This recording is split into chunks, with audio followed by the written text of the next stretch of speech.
5 fakta mengejutkan tewasnya editor Metro TV Yodi Prabowo. Jajaran Polda Metro Jaya mengungkap misteri tewasnya editor Metro TV Yodi Prabowo yang jasadnya ditemukan di pinggir jalan tol Jakarta Outer Ring Road Jor, daerah Ulu Jami, Pesanggarahan, Jakarta Selatan, beberapa waktu lalu. Dari hasil pemaparan jajaran kepolisian, Yodi Prabowo diduga melakukan bunuh diri. Hal itu sejalan dengan penyelidikan polisi berdasarkan hasil olah tempat kejadian perkara TKP, pemeriksaan saksi, hingga hasil dari laboratorium forensik Lab 4. Berikut ini 5 fakta terbaru kasus dugaan bunuh diri editor Metro TV Yodi Prabowo yang dirangkum Okezone, Minggu, tanggal 26 Juli tahun 2020. 1. Polisi ungkap fakta editor Metro TV Yodi Prabowo bunuh diri. Dirkrimum Polda Metro Jaya Kombes Tubagus Ade Hidayat memaparkan. Berdasarkan hasil olah TKP menunjukkan bahwa motor Yodi Prabowo terparkir rapi di dekat tempat korban meninggal.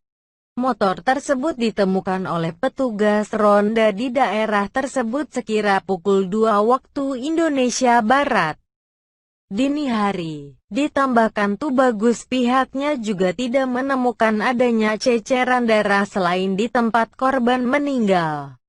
2. Editor Metro TV Yodi Prabowo dinyatakan positif narkoba. Polisi mengungkapkan fakta baru dari tewasnya editor Metro TV Yodi Prabowo yang diduga kuat bunuh diri.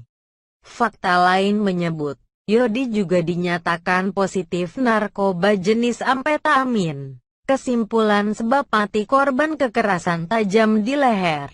Selanjutnya screening narkoba di dalam urin kami temukan kandungan amfetamin positif, kata dokter spesialis forensik instalasi RS Bayangkara Kramat Jati, Arief Wahyono saat menggelar konversi Mapolda Metro Jaya, Sabtu, 25/7. 3. Yodi Prabowo sempat tes HIV sebelum bunuh diri. Penyidik tidak menemukan adanya transaksi keuangan yang mencurigakan dari rekening milik editor Metro TV Yodi Prabowo.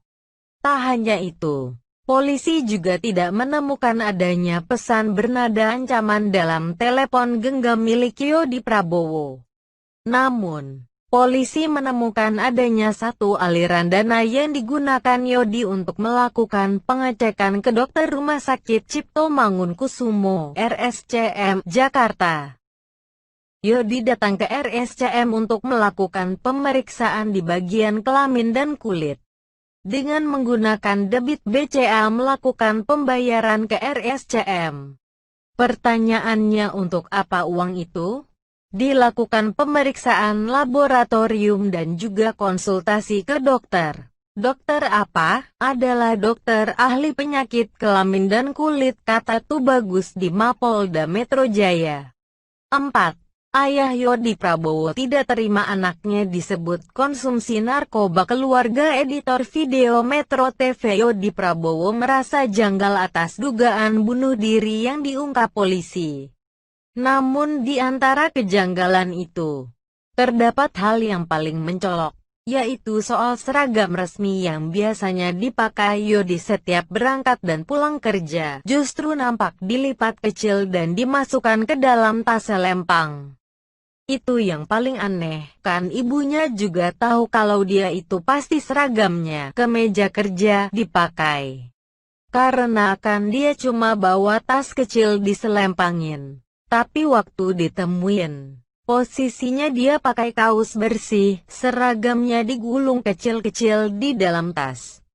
Enggak mungkin, itu yang paling janggal, kata ayah Yodi, Suwandi, kepada Okezone, Sabtu, 25/7.